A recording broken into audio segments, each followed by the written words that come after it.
أنفسنا ومن سيئات أعمالنا من يهده الله فلا مضل له ومن يضلله فلا هادي له ونشهد أن لا إله إلا الله وحده لا شريك له ونشهد أن سيدنا وحبيبنا ومولانا محمدا عبده ورسوله الذي أرسله بالحق بشيرا ونذيرا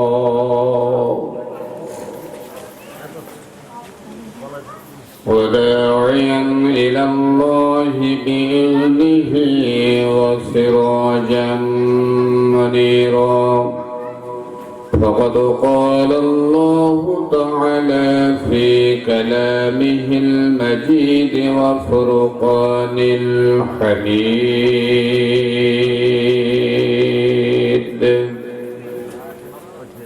সকলে জবান খুলে মহব্বতে পড়েন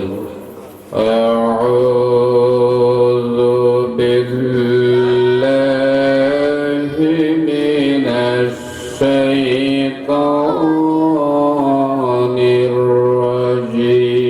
الرجيم بسم الله الرحمن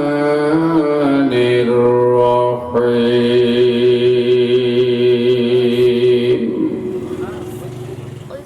والعصر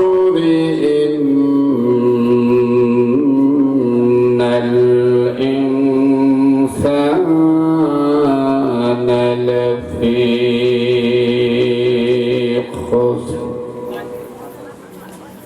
إلا الذين آمنوا وعملوا الصالحات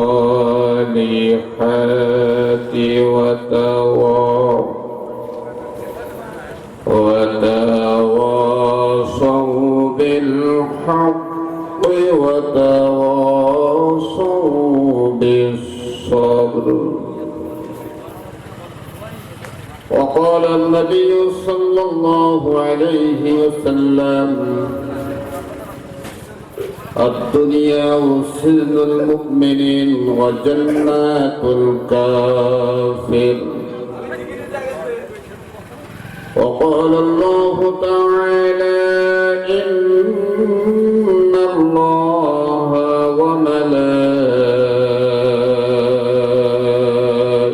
وملائكته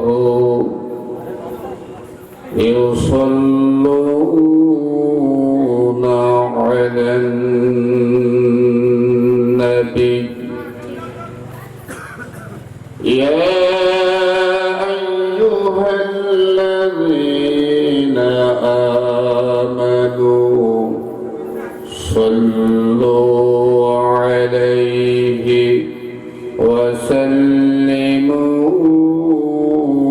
تسليما اللهم صل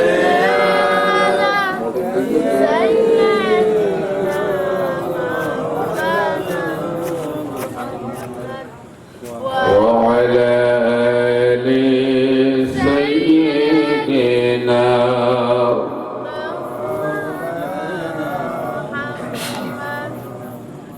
দরুদের পরে আপনাদের কোনো ভক্তি নেই তো একটু ভক্তি ভরে মহব্বতে জবান খুলে সকলে পড়েন আল্লাহুম্মা সাল্লি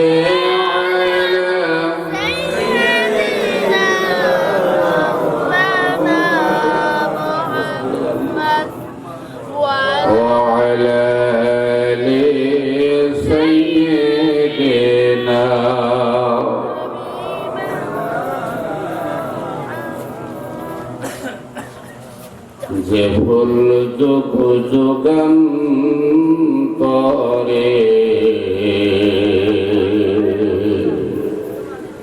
খুশবু ছড়ায়,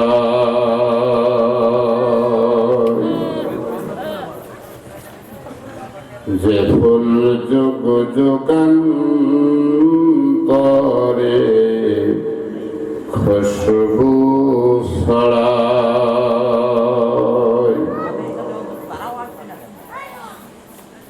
একে সে ফুল মোরা, একে সে ফুল মোরা মনেরি কাবায়, যে ফুল যুগ যুগান্তরে খুশবু ছড়ায়। আল্লাহুম্মা জবান খুলে মোহাম্মদ সকলে পড়েন। আল্লাহুম্মা সাল্লি আলা সাইয়্যিদিনা মাওলানা মুহাম্মদ ওয়া আলা আলি সাইয়্যিদিনা।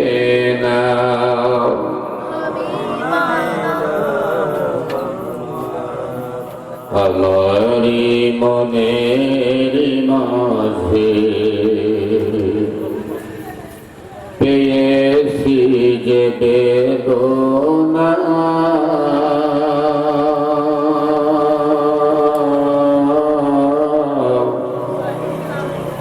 জানে মুহাম্মদ শাহে মদিনা। আমারি মনের মাঝে পেয়েছি যে বেদনা,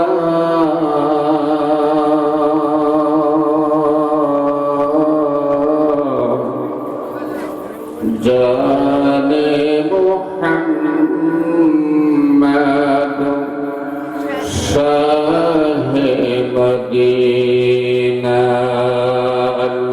আল্লাহুম্মা সাল্লি আলা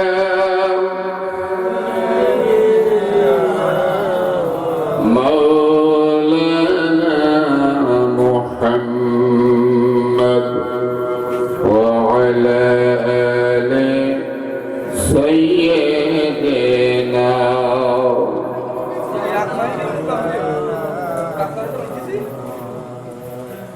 জবান করে বলুন আলহামদুলিল্লাহ। কেউ জবান বন্ধ না রেখে সবাই জবান খুলে আওয়াজ করে বলি আলহামদুলিল্লাহ। আমরা কার শুকরিয়া আদায় করলাম? আমার দিকে লক্ষ্য করেন, বক্তার দিকে না লক্ষ্য করলে আলোচনা বোঝা যায় না। আমরা এমন একজন মাহবুব সৃষ্টিকর্তা আল্লাহ সুবহানাহু ওয়া তাআলার শুকরিয়া আদায় করেছি যে আল্লাহ পাক আমাদেরকে এখানে বসার তৌফিক দান করেছেন, ঠিক কিনা?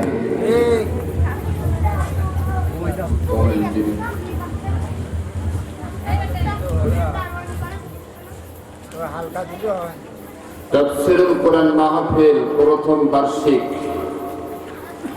হাজীপুর পূর্বপাড়া জামে মসজিদ প্রাঙ্গণ এলাকাবাসী কর্তৃক আয়োজিত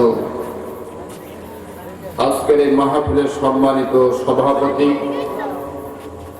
অত্র এলাকার সুধীজন গুণীজন, সকলের হৃদয়ের স্পন্দন জনাব আলহাজ মোহাম্মদ আশরাফুদ্দিন গাজী, প্রতিষ্ঠাতা হাজীপুর রমেশিয়া হাফিজিয়া দাখিল ও কওমিয়া মাদ্রাসা ও বিশিষ্ট সমাজসেবক, আজকের মাহফিলের অতিথিবৃন্দের ভিতরে 1 নম্বর শোভনালী ইউনিয়নের সংগ্রামী জননেতা প্রভাষক মোহাম্মদ মুনায়েম হোসেন,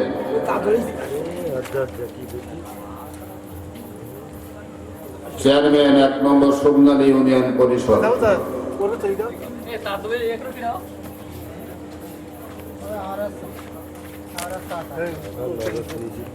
অন্যান্য অতিথিবৃন্দ জনাব নজরুল ইসলাম গাইন, আলহাজ মোহাম্মদ মিলন গাজী, আলহাজ মোহাম্মদ শাহিন গাজী, জনাব মোহাম্মদ বকুল গাজী, জনাব মাস্টার মোহাম্মদ আব্দুল কাদের সহ আজকের এই মাহফিলের প্রধান আকর্ষণ প্রখ্যাত আলেমে দ্বীন, আন্তর্জাতিক খ্যাতি সম্পন্ন মুফাসসিরে কোরআন, বিশিষ্ট ইসলামিক চিন্তাবিদ, লেখক ও গবেষক, কেন্দ্রীয় সহসভাপতি বাংলাদেশ আল কোরআন গবেষণা পরিষদ ঢাকা, কামিল MA ডবল তাফসীর ও ফিকাহ বিভাগ, MA আল হাদিস জনাব হযরতুল আল্লাম আমার বন্ধুবর হযরতে মাওলানা জিয়াউল ইসলাম যুক্তিবাদী সহ আজকের মাহফিলের বিশেষ আলোচক মুহতামিম হাজীপুর পশ্চিমপাড়া হাফিজিয়া ও কওমিয়া মাদ্রাসার সম্মানিত মুহতামিম মুফতি মাওলানা মোহাম্মদ মুখলিসুর রহমান সহ আমার সামনে বসা ধরার আসনে অত্র এলাকা সহ বিভিন্ন এলাকা থেকে আগত দিনদার ইমানদার মুত্তাকিন পরহেজগার ভাই ও বাবাজিরা, পর্দার আড়ালে অবস্থানরত আমার মা ও বোনেরা, সকলের প্রতি আন্তরিক সালাম। আসসালামু আলাইকুম ওয়া রাহমাতুল্লাহি তাআলা ওয়া বারাকাতুহু। আল্লাহ পাকের শুকরিয়া, অনেক কষ্টের ভিতর দিয়ে, অনেক ত্যাগ তিতিক্ষার ওপরে কষ্টের মধ্য দিয়ে আজকের এই মাহফিল করতে পেরেছি।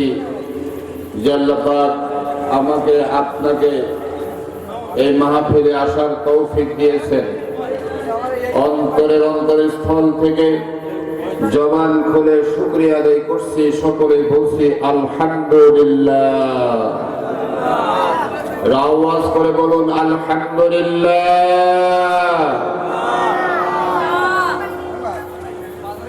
দুরূদ ও সালাম আমাদের প্রাণ প্রিয় নেতা, প্রাণ প্রিয় নবী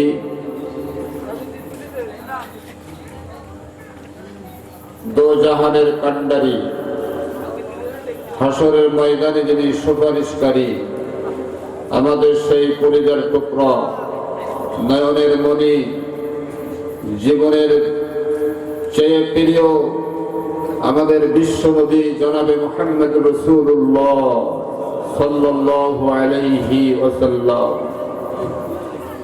সম্মানিত হাজিরিন,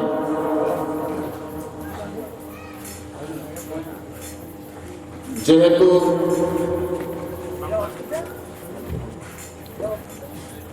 মাহফিলটা আমরা বেশি রাত করব না, আমরা খুব তাড়াতাড়ি প্রধান আলোচককে আমরা আপনাদের সামনে নিয়ে আসবো। এইমাত্র আমাদের সামনে হাজির হয়েছেন আমাদের খুব কাছের ভাই সাহেব আলী ভাই, উনি সাংবাদিক, আপনারা সবাই তো চেনেন। এই মাহফিলের পেছনে ওনার কিন্তু অনেক ভূমিকা আছে, যে কারণে আমরা আজকের এখানে বসতে পেরেছি। যদিও সামনে বলতে হচ্ছে, বিশেষ করে আমাদের আশাশুনি উপজেলার সংগ্রামী জননেতা, আমার অত্যন্ত প্রিয় ভাজন জনাব MD মুস্তাকিম সাহেবের সহযোগিতাও আমাদের আজকে মাহফিলে আছে। আপনারা বলুন আলহামদুলিল্লাহ। আজকে বললেন কেন? যার গলায় যত জোর আছে বলুন আলহামদুলিল্লাহ। আমরা বাঙালি তো একটু ঘা ঘো না দিলে শব্দ বের হয় না।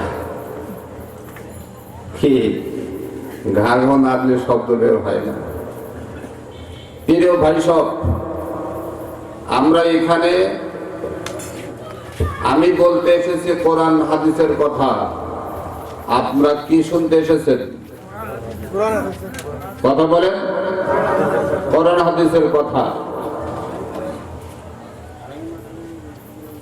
কোরআনের কথা বলবো, হাদিসের কথা বলবো। এখন যে কথাগুলো বলবো সেই কথার ভিতরে যদি আমরা কেউ জড়িত থাকি তাহলে তো সে রাগ করবে। একজন দোকানদার যদি সে ওজনে কম দেয় আর ওজনে কম দেওয়ার ব্যাপারে যদি আমরা বলি, সে দোকানদার রাগ করবে কিনা? আমি খেয়াল করিনি, আমার এই ওয়ার্ডের সাবেক মেম্বার জনাব হাবিবুল্লাহ বাহার ভাই, উনি আমাদের মাঝে এসেছেন, আমি খেয়াল করিনি। তো আমি কিন্তু 2003 সালে আমি নির্বাচন করছিলাম, বোনাস মেম্বার ছিলাম আমরা, বোনাস প্রায় 8-9 বছর মেম্বারই করছিলাম একসঙ্গে। তো যাই হোক, ওনারও সহযোগিতা আছে আজকের এই করোনা হাদিস শোনার ব্যাপারে। আর আপনাদের তো আছেই, যে যেখানে যেভাবে নেটওয়ার্ক আছে সে সেইভাবেই আপনারা সুযোগ বুঝে যোগাযোগ করেছেন।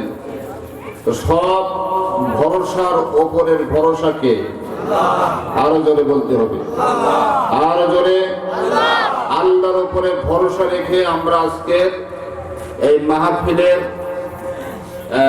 আলোচনার শোনার একটা পরিবেশ আমরা পেয়েছি। আমি ভূমিকায় না যেয়ে সরাসরি কোরআনুল কারীম থেকে যে সূরাটি আমি আপনাদের খেদমতে তেলাওয়াত করেছি, এই সূরাটা আমরা অনেকেই জানি। আর কোরআন শরীফের ভিতরে ছোট্ট দুটো সূরা, একটা হলো সূরা কাউসার, আরেকটা কি সূরা আসর। একটা হলো কাউসার, একটা হলো সূরা আল আসর। এই দুটা সূরা সবচেয়ে ছোট সূরা। অধিকাংশ নামাজের জায়গায় শুনলেন যে ভাই নামাজ তো পড়লেন, সূরা কেরাত জানেন? বলে হ্যাঁ, তো কি তো কুল আল্লাহু আহাদ ইন্না আতাইনাকাল কাউসার, এই সূরাটা আমাদের সবার জানা আছে। তো আমি সূরা আল আসরের যে 3টা আয়াত আপনাদের সামনে তেলাওয়াত করেছি, এরই আলোকে কিছু কথা আপনাদের খেদমতে বলবো। ওমা তাওফিকি ইল্লা বিল্লাহ। আল্লাহ পাক কবুল করুক, আমরা বলি আমিন। সকলে পড়েন আমার সঙ্গে। আউযু বিল্লাহি মিনাশ শাইতানির রাজিম।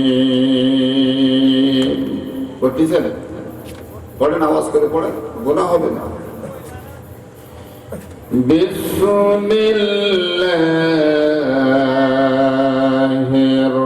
রাহমানির রাহিম।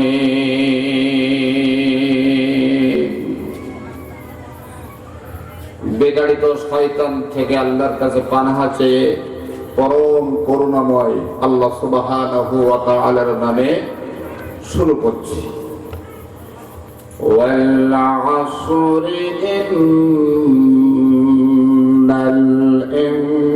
ইনসানা লাফি খুসর। ওয়াল আসর, এই সূরাটা মক্কায় নাযিল হয়েছিল। কোথায়? কথা বলে। আমার নবী যখন মক্কায় ছিলেন সেই সমকালে এই সূরাটি মক্কায় নাযিল হয়। এই কোরআনুল কারীমের ভিতরে 114টি সূরা আছে। কয়টা? কতক্ষণ লাগে? 114টি সূরা আছে। এই 114টি সূরার ভিতরে কিছু সূরা মাদানী, কিছু সূরা মাক্কি। কেন? শব্দ এক জায়গার নাম হতে পারত। এই জায়গাটার নাম কি? এই যে আমরা যেখানে বসে আছি, আলোচনা শুনছি, এই মসজিদ, এই জায়গাটার নাম কি? হাজিপুর। এখন যদি কেউ এই জায়গাটার নাম বাঁকড়া বলে, বাঁকড়া হবে? কেন? কিয়ামত পর্যন্ত আমাদের পরবর্তী প্রজন্ম যারা আসবে সবার জন্য একই নাম থাকবে। সেই নামটা, গ্রামের নাম কি থাকবে? হাজিপুর থাকবে। আল্লাহ রাব্বুল আলামিন বলেন, নবী এমন একটা কিতাব তোমার উপরে নাযিল করেছি, যে কিতাবটি আমি, ভালো করে শুনেন, যে কিতাবটি আমি, এই কোরআনুল কারীমকে যদি আমি পাহাড়ের পরে নাযিল করতাম, কার উপরে? আপনারা অন্য মানুষ হয়ে যাচ্ছেন কেন? কার উপরে? পাহাড়ের উপরে। আল্লাহ পাক বলেন, যদি এই কোরআনকে আমি পাহাড়ের উপরে নাযিল করতাম, রাআইতাহু, তোমরা দেখতে পেতে, খাশিআন মুতাসাদ্দিআন মিন খাশিয়াতিল্লাহ, আমার এই কোরআনকে যদি পাহাড়ের উপরে নাযিল করতাম, তোমরা দেখতে পেতে আমার এই কোরআনের চাপে, কোরআনের ওজনে পাহাড়গুলো খণ্ড খণ্ড হয়ে যেত।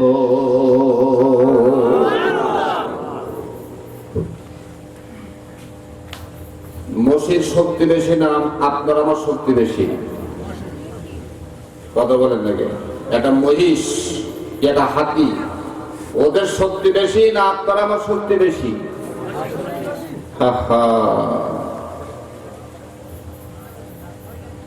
আমাদের শক্তি বেশি,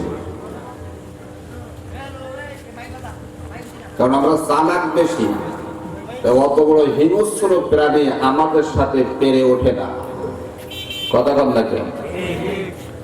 বিশাল কয়েক টন ওজন একটা হাতি,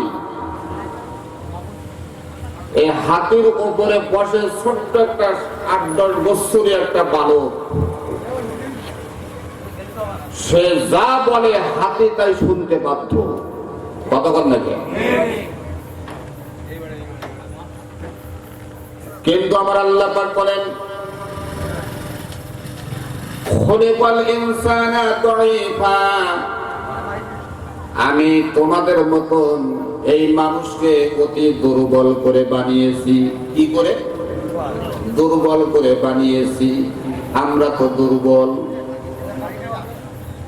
আমরা দুর্বল। এইদিকে খেয়াল করেন, মোটর সাইকেল আসলে করে যদি পুলিশ এসে দেবে, কি জ্বালা করে এই জন্য পর্দা দিয়ে দেবেন। পুলিশ এসে তো ধরবে আগে আমার, নাকি? আমার ধরবে আর আপনারা ছোট মারবে। খেয়াল করেন, আল্লাহ পাক বলেন, খুলিকাল ইনসানা দাঈফা, আমি আল্লাহ মানুষকে অতি দুর্বল করে বানিয়েছি। বলুন সুবহানাল্লাহ। খুব দুর্বল করে বানিয়েছে আমাদের। যেমন আপনার আমার বাড়িতে মুরগি আছে, এই মুরগি যখন ডিম পাড়ে, এই ডিমটা একটা পাত্রে রেখে মুরগি তারপরে গরম দিতে থাকে। গরম দিতে দিতে 20-22-25 দিনের ভিতরে সম্ভাবনা সুন্দর একটা বাচ্চা তার থেকে বেরিয়ে আসে। কথা কোন ঠিক কিনা? এই মুরগির বাচ্চা ডিম থেকে বের হয়ে কত মাস লাগে তারা হাঁটতে? কথা কোন দেখে? সময় লাগে না। একটা গরু যখন বাচ্চা দেয়, পেট থেকে বের হওয়ার পরে 5-10 মিনিটের ভিতরে আস্তে আস্তে উঠতে থাকে। কি ভুল বলছি নাকি? হা হু করেন না। একটা ছাগলের বাচ্চা যখন ছাগলের পেট থেকে জমিনে আসে, বেশি সময় লাগে 5-10 মিনিটের ভিতরে আস্তে আস্তে পা এমনি করে সে জমিনের সঙ্গে বিছাই দিয়ে আস্তে আস্তে দাঁড়িয়ে যায়। কিন্তু আমরা শ্রেষ্ঠ মাখলুকাত, আমাদের কত বছর লাগে, কয় মাস লাগে, কতক্ষণ লাগে। এই অবস্থানে তো ঝাং করেঙ্গা স্নান করেঙ্গা নাই, আমি কারো স্নান করেঙ্গা কত কিছু দেখলাম, কিন্তু আমরা তো দুর্বল।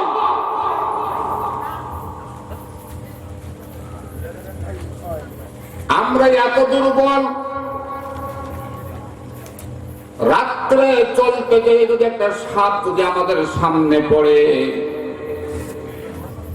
সাপ চলবে সাপের মতন, আমার মতন আমি লাফ দিয়ে উঠবো, কতক্ষণ লাগে। সাপ কি আপনার আমার সঙ্গে কি বুদ্ধি খাটিয়ে পারবে? কতক্ষণ। এই মানুষকে আল্লাহ পাক দুর্বল করে সৃষ্টি করেছেন, কিন্তু মানুষের ভিতরে একটা মেমোরি দিয়েছেন, যে মেমোরি জন্মের পর থেকে আর মৃত্যু পর্যন্ত যত লোড পড়বে, লোড কোনোদিন শেষ হবে না।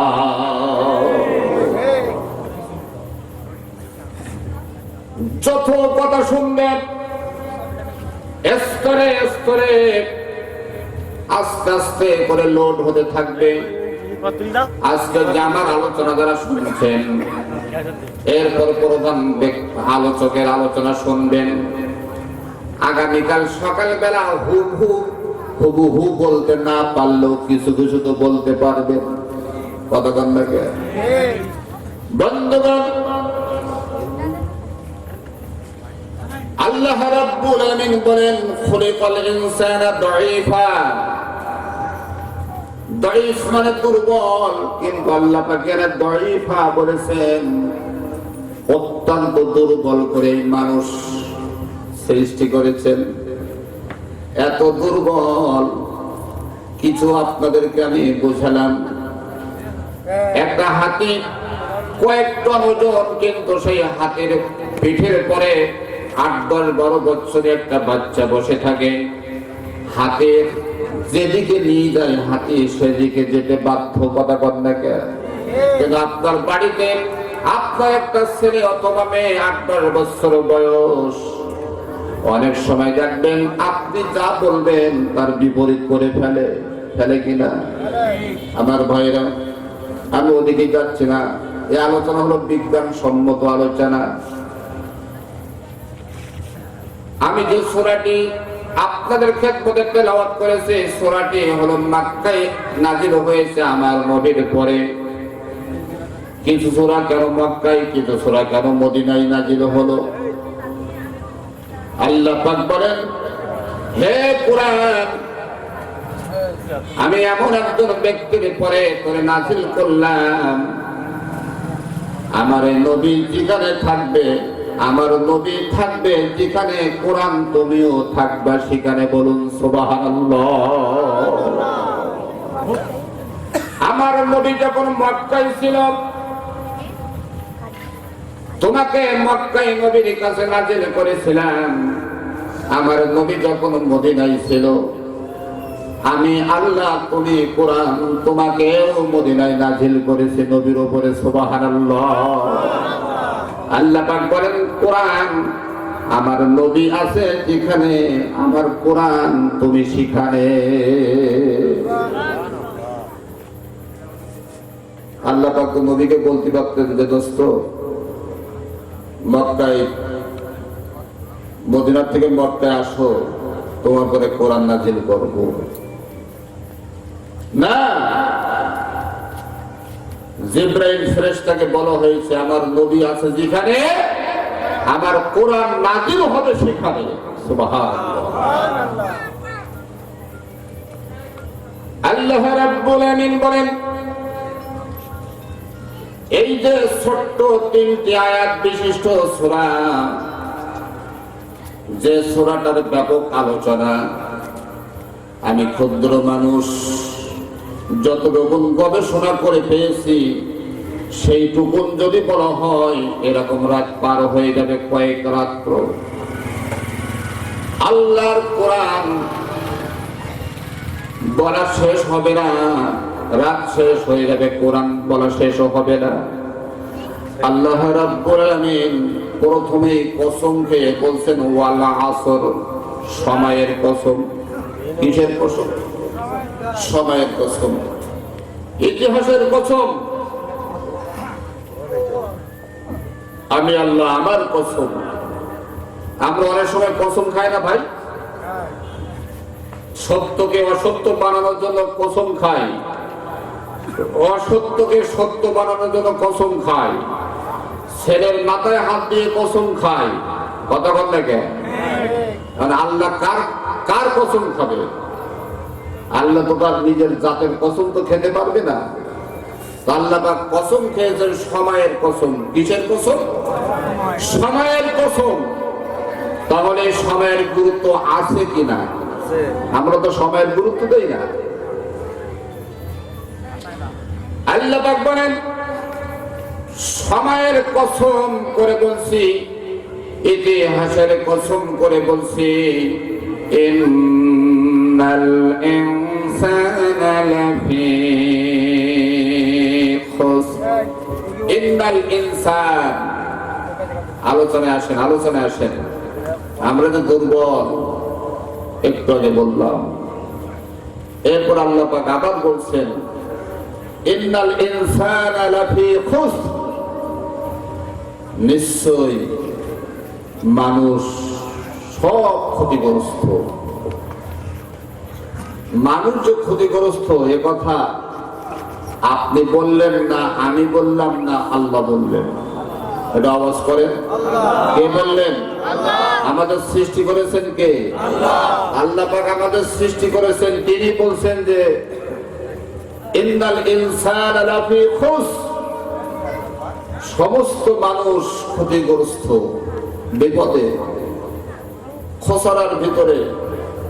এখন এই বিপদ থেকে বেরিয়ে আসার উপায়টা কি? বন্ধুগণ, আপনি কোন একটা কূপের ভিতরে পড়ে গেছেন, ওঠার কোনো সুযোগ হচ্ছে না, ওঠার কোন রকমের সুযোগ পাচ্ছেন না। আপনার ওই কূপের থেকে উপরে আসতে হলে আপনার চিল্লানো লাগবে কিনা? চিল্লাতে হবে, আওয়াজ করতে হবে, শব্দ করতে হবে। আপনার আওয়াজ চিল্লানো যদি উপরে থাকা কোন মানুষের কানে যদি আসে, অবশ্যই সে আপনাকে খোঁজ করে বের করবে, বের করে সে আপনার উপকার করবে। কথা কোন ঠিক কিনা? আমার আল্লাহ পাক বলেন ইন্নাল ইনসানা লাফি খুসর, সমস্ত মানুষেরা ক্ষতির মধ্যে। আমরা যে ক্ষতির মধ্যে, এই ঘোষণা জবান করে বলুন কে দিয়েছেন? সমস্ত মানুষেরা ক্ষতির মধ্যে, খোসারার ভিতরে, বিপদের মধ্যে সমস্ত মানুষেরা। বর্তমান আমাদের উপরে বিপদ আছে কিনা? এটা কথা বলতে হবে, আছে কিনা? এমন বিপদ আছে, এমন বিপদ আছে যে বিপদের শুরু আছে কিন্তু শেষ না। আর এই বিপদটা কিন্তু সব মুসলমানদের পরে না।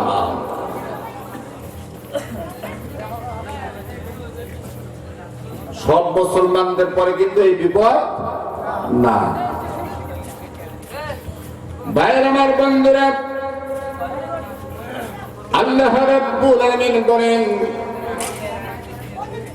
সমস্ত মানুষগুলো ক্ষতির মধ্যে, বিপদের মধ্যে। এখন উপায় কি বের হয়ে আসার?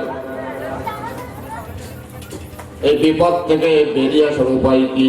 উপায় তো একটা বের করতে হবে। আল্লাহ রাব্বুল আলামিন বলেন আমি তো ঘোষণা দিলাম সমস্ত মানুষ ক্ষতির মধ্যে, কিন্তু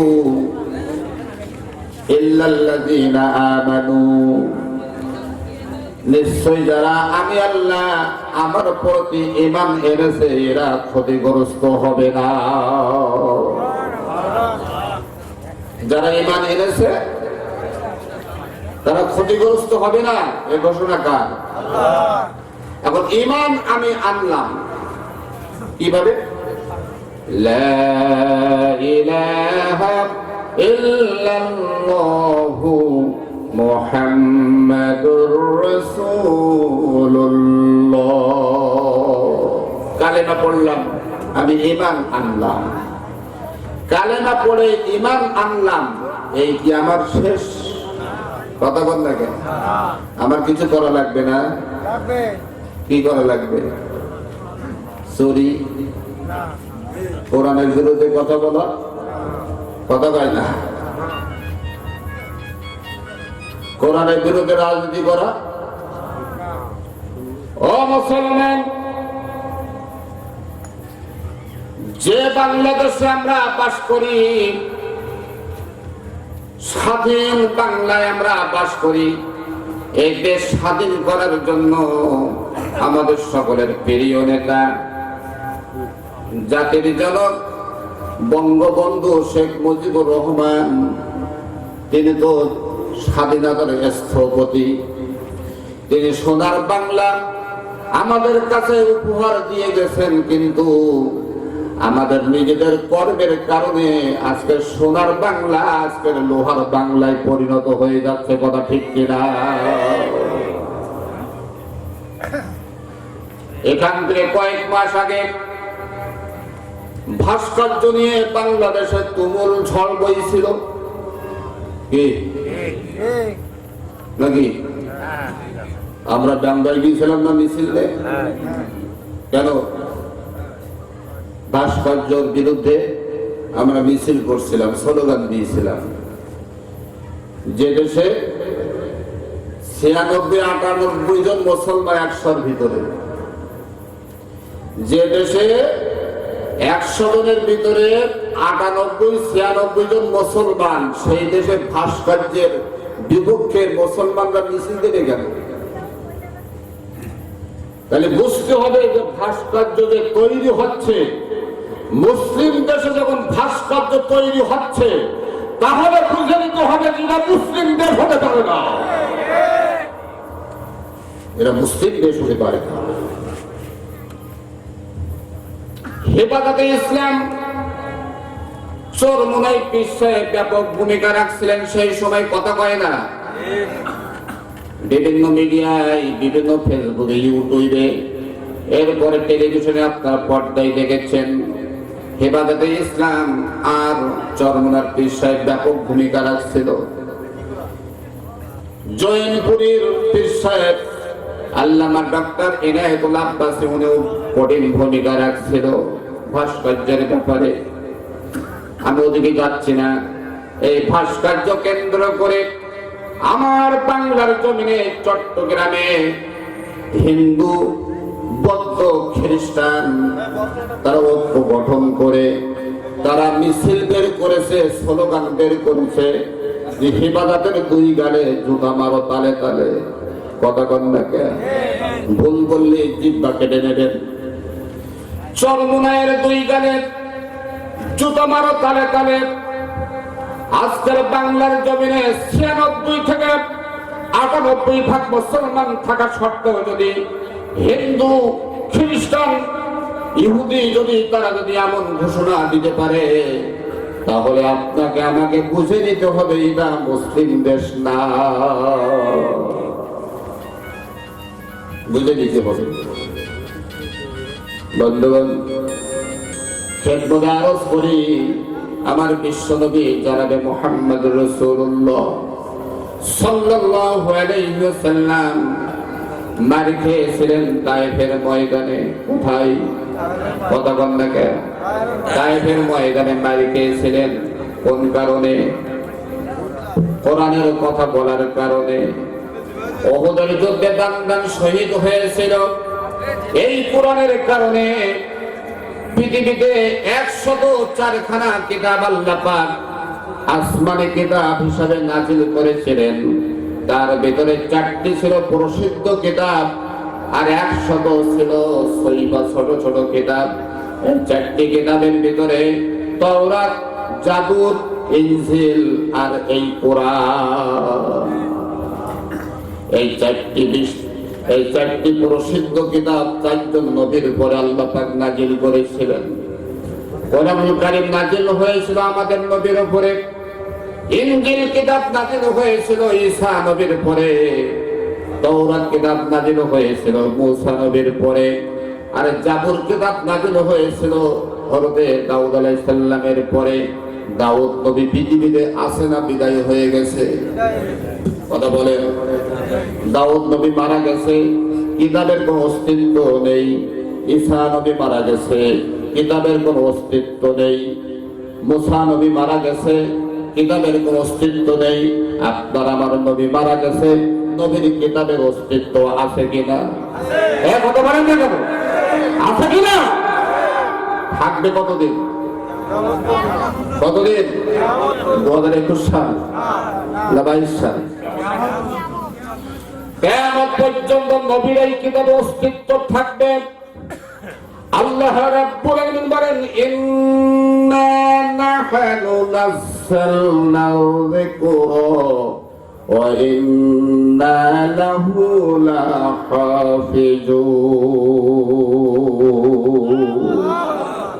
আল্লাহ বলছেন কোরআন নাযিল করেছি আমি। কে নাযিল করছে? আল্লাহ বলছেন পৃথিবীর কোন মানুষ যদি আমার কোরআন হেফাজত না করে, আমি আল্লাহ নিজ দায়িত্বে আমার এই কোরআন হেফাজত করার দায়িত্ব নিয়ে নিলাম। অনেক সময় বাড়িতে আগুন লাগে, লাগে না? মুসলমান এমন কোন বাড়ি নেই যে বাড়ি 2-1 খান কোরআন শরীফ থাকে না। কথা কয় না? দেখছেন কোন জায়গায় যে কোরআন শরীফ একেবারে পুরি ছাই হয়ে গেছে? না। আল্লাহু আকবার বলেন। আল্লাহ পাক বলেন, ইন্না নাহনু নাযালনা যিকরা। জিকিরের শব্দ অর্থ হলো কোরআন। আমরা অনেকে জিকিরকে কিন্তু লা ইলাহা ইল্লাল্লাহ বলে আমরা চালাই দেই। কথা কয় না? লা ইলাহা ইল্লাল্লাহ। আর এখন তো জিকির দেশে নেই, এখন আছে হু হু হু। কথা কয় না? বিভিন্ন বাজারে এই সমস্ত চলতেছে এখন। বন্ধুগণ, আল্লাহ পাক বলেন আমি এই কোরআন নাযিল করেছি। ইন্না নাহনু নাযালনা যিকরা, নিশ্চয় আমি এই কোরআন নাযিল করেছি। ওয়া ইন্না লাহু লাহাফিজুন, আর এই কোরআন সংরক্ষণ করার দায়িত্ব আমি আল্লাহ আমার নিজ হাতে গ্রহণ করলাম। পৃথিবীর যদি কোনো মানুষ, পৃথিবীর যদি কোনো মুসলমান আল্লাহর এই কোরআন না মানে, মুসলমানের কথা বলছি কিন্তু আমি, পৃথিবীতে যদি কোনো মুসলমান আল্লাহর এই কোরআন না মানে, আমার আল্লাহ যে স্তরে আছেন তার থেকে কি নিচে নেমে আসবে? হ্যাঁ, নিচে নেমে আসবে।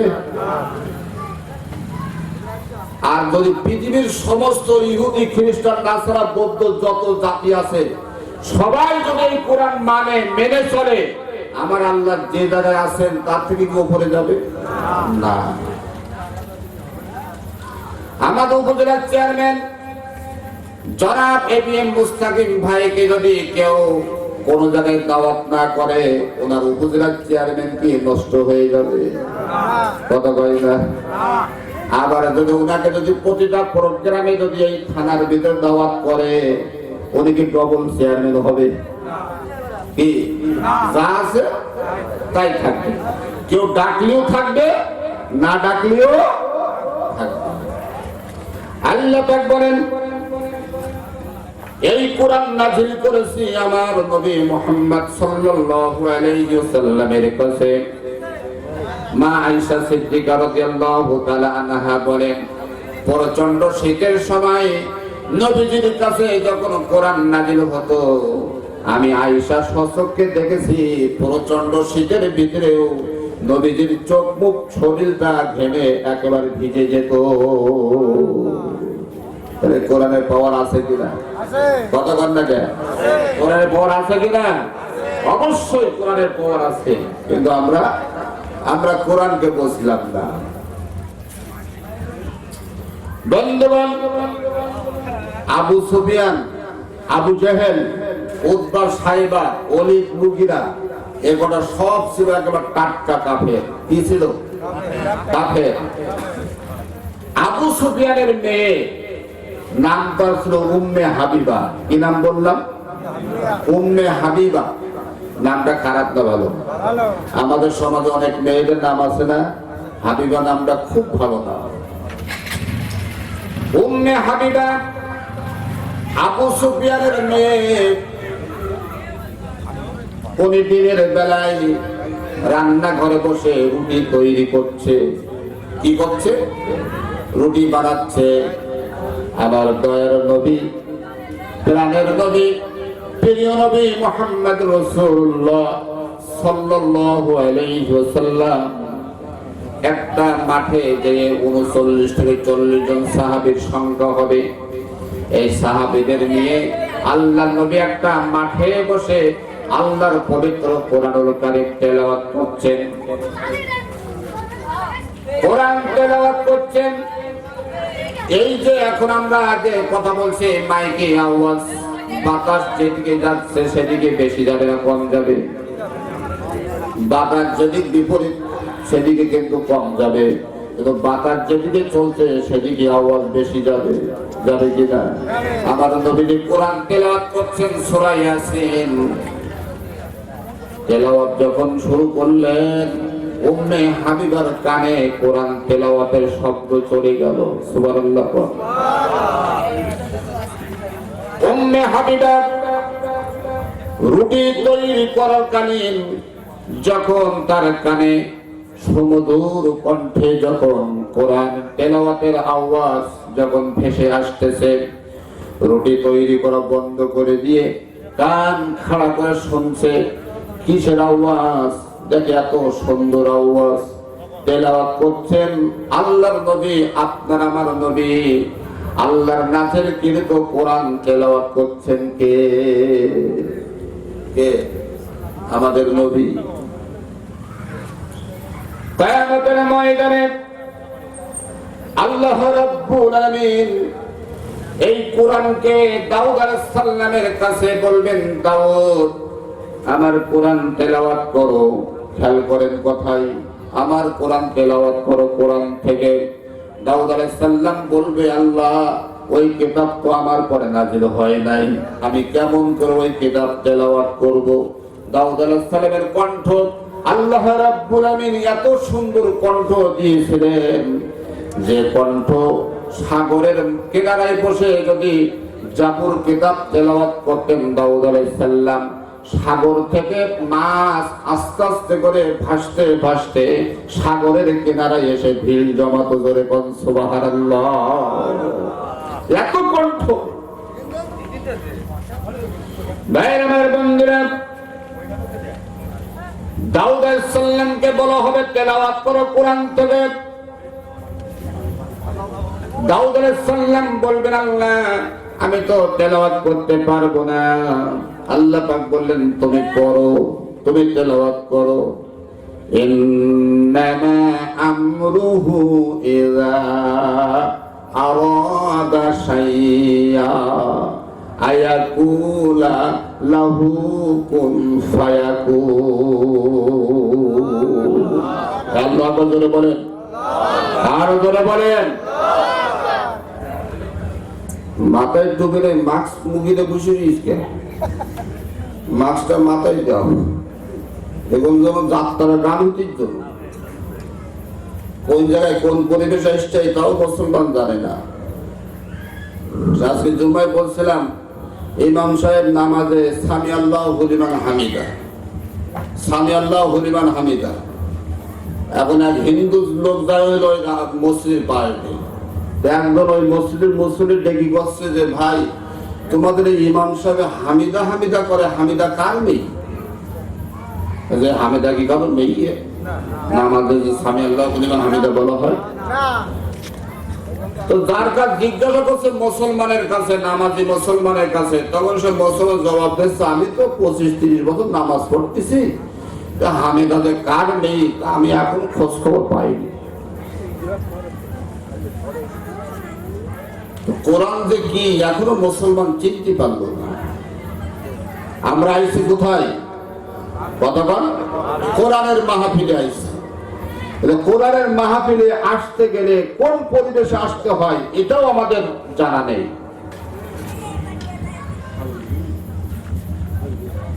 এখানে ফেরেশতারা ভিডিও করছে আমাদের ছবিগুলো, সুবহানাল্লাহ বলেন। ভাই আমার বন্ধুরা,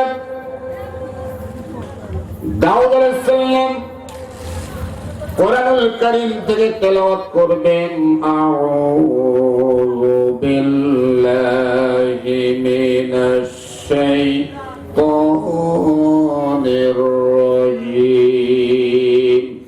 বিসমিল্লাহির রাহমানির রাহিম। আর-রাহমান আল্লামাল কুরআন খালাকাল ইনসান আল্লামাহুল বায়ান। জোরে বল আল্লাহু আকবার।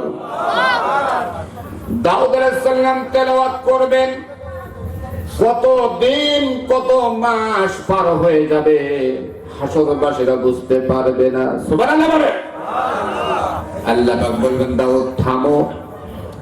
এবার আল্লাহ পাক বলবেন দোস্ত, আপনার আমার নবী মুহাম্মদকে লক্ষ্য করে বলবেন দোস্ত, এবার তোমার কাছে আমি যে কোরআন নাযিল করেছিলাম সেই কোরআন থেকে তুমি তেলাওয়াত করো। জোরে জোরে বল মারহাবা। আপনার আমার নবী এবার তেলাওয়াত করবেন ইয়াসিন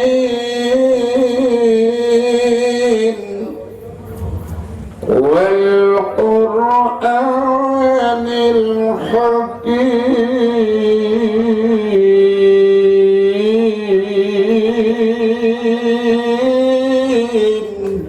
আল্লাহু আকবার। নবীজি তেলাওয়াত করবেন কোরআনুল কারীম। প্রথম করলেন কে?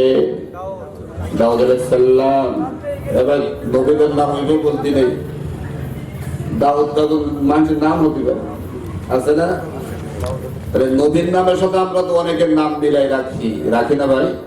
যখন নবীদের আলোচনা হবে তখন সম্মান দিয়ে নবীর সাথে কথা বলতে হবে। এবার আল্লাহ পাক বললেন দোস্ত, আমার দাউদ আলাইহিস সালাম পড়লেন, তুমি আমার দোস্ত মুহাম্মদ সাল্লাল্লাহু আলাইহি সাল্লাম পড়লে, আমি যে কোরআন নাযিল করেছি, আমি কোরআন নাযিল করেছি। এবার আমি আল্লাহ আমার এই নাযিলকৃত কোরআন হাসরবাসীদের উদ্দেশ্যে আমি আল্লাহ নিজেই তেলাওয়াত করব।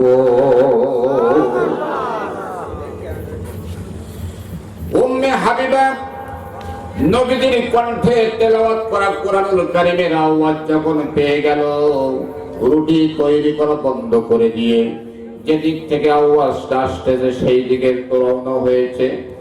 যেতে যেতে যেতে যেতে যখন এরকম নবীজির নিকটবর্তী হব, নবীজির কিছু সাহাবা বলল, ইয়া রাসূলুল্লাহ, সর্বনাশ, দেখতে পাচ্ছি আবু সুফিয়ানের মেয়ে উম্মে হাবিবা আসতেছে। না জানি সে কোন মতলব নিয়ে আসতেছে, তার মনের কি আশা, মনের কি আকাঙ্ক্ষা বুঝি না। আল্লাহর হাবিব বললেন, ও আমার সাহাবারা, আবু সুফিয়ানের মেয়ে উম্মে হাবিবা আসতেছে, তাকে আসতে দাও, বাধা দিও না। সুবহানাল্লাহ। আলোচনা মিলাই নিন। এই কিনারে হাসছিস কিনা?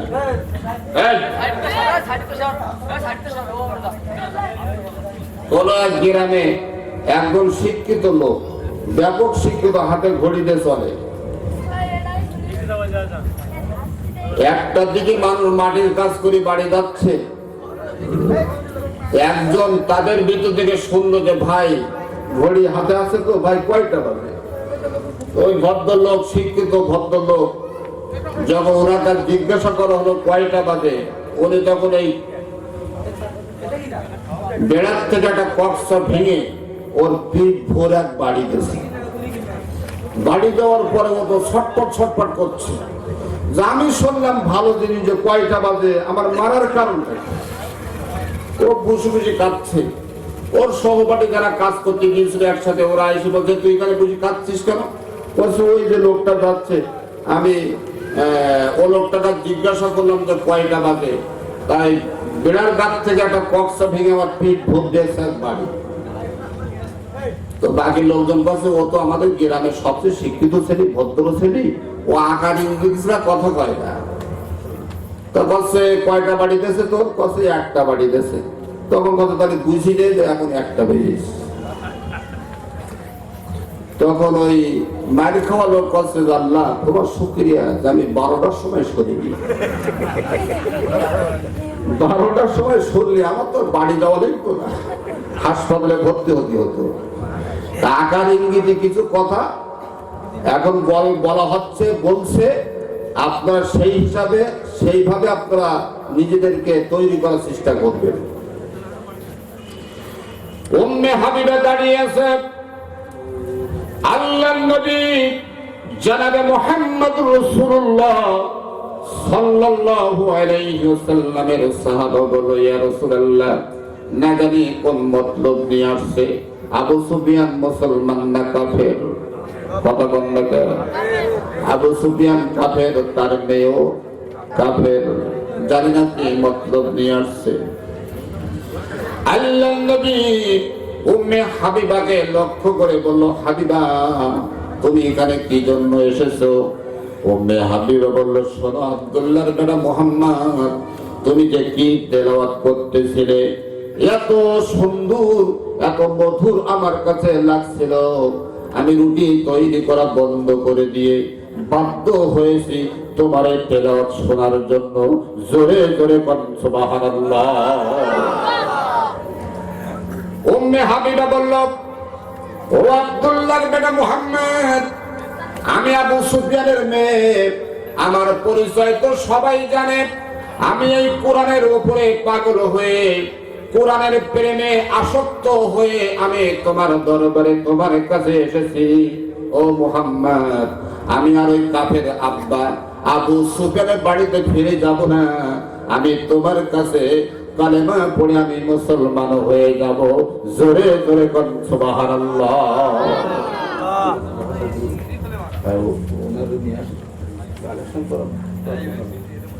ভাইয়ের বন্ধুরা, আল্লাহর নবীর কাছে উম্মে হাবিবা কালেমা পড়ে মুসলমান হওয়ার পরে দাঁড়িয়ে আছেন, যাই না। নবীজি বললেন, হাবিবা দাঁড়িয়ে আছে কোনো, যাও চলে যাও, কালেমা পড়েছো, মুসলমান হয়েছো, যাও তোমার বাবার বাড়িতে তুমি চলে যাও। উম্মে হাবিবা কাঁদো কাঁদো স্বরে বলে, ইয়া রাসূলুল্লাহ, ইয়া হাবিবাল্লাহ, আমি বিশ্ব নবীর কাছে কালেমা পড়ে মুসলমান হয়েছি, আমি এখন মুসলমান হয়ে গেছি। আমি আবু সুফিয়ান আমার পিতা ওই কাফেরের বাড়িতে উম্মে হাবিবা আর যাবে না।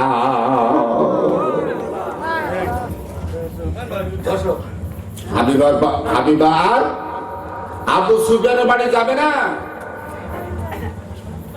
কি করবে?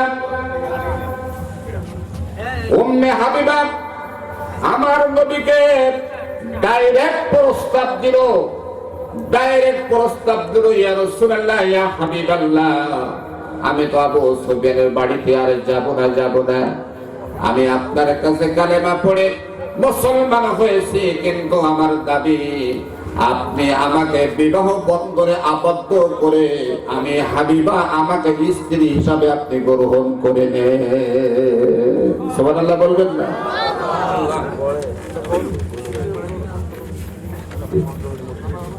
আল্লাহ রাসূল কথাটা শুনে থমকে গেলেন। সাথে সাথে জিবরাইল ফেরেশতা এসে নবীজিকে বললেন, নবী, ইয়া রাসূলুল্লাহ, ইয়া হাবিবাল্লাহ, উম্মে হাবিবা আবু সুফিয়ানের মেয়ে আপনার কাছে বিবাহের প্রস্তাব দিয়েছে। এই বিবাহের প্রস্তাবে আল্লাহ খুশি হয়ে গেছে। আল্লাহ পাক আমাকে পাঠিয়েছে উম্মে হাবিবাকে আপনার সঙ্গে বিয়ে করার জন্য। জোরে কোন সুবহানাল্লাহ। অনেকে ব্যঙ্গচিত্র করে যে মোহাম্মদ নবী কেনই 11টা বিয়ে আসলে এরকম কথা হয় না। অনেকে কটূক্তি করে না, নবীজি বিয়ে করেছে 11টা, আপনি আমি অনেকে আছে 2টো 3টি 4টি পর্যন্ত আছে, আপনি আমি তো করেছি 7। নবীজি বিয়ে করেছে একের অধিক 7 করে নাই, আল্লাহ হুকুম করেছেন তাই বিয়ে করেছেন। তিনি আল্লাহর হুকুমের বাইরে যাননি কখনো না, কোনো সময় না। উম্মে হাবিবার সঙ্গে বিয়ে হয়ে গেল শরিয়ত সম্মত। 10টা ঢোল এবং কি বলে 4টা বক্স সেখানে এনে গান বাজনা করে বিয়ে হয়েছিল।